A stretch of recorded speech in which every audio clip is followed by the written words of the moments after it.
Any other questions? No?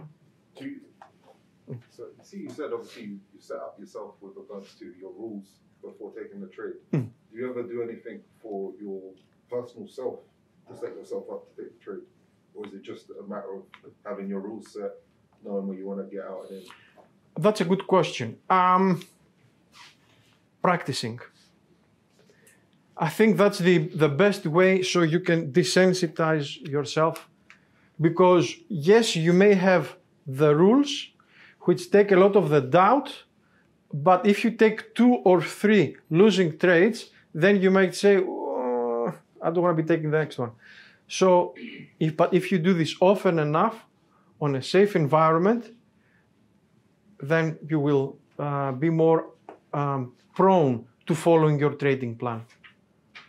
So the question is practice and small position size and diversify across markets. So when you have like in a portfolio of 5 or 6 different positions, even if you have 2 of them in the red at the same time, you still have another 3.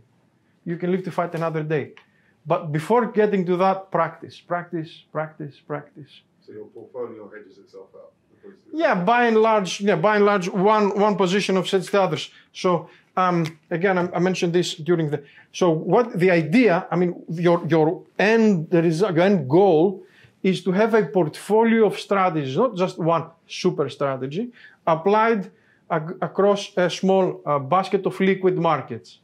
So in theory, this should be happening. So this is your P&L, your strategy P&L. So for example, if strategy A does this, and then you have another strategy which is profitable and goes like this.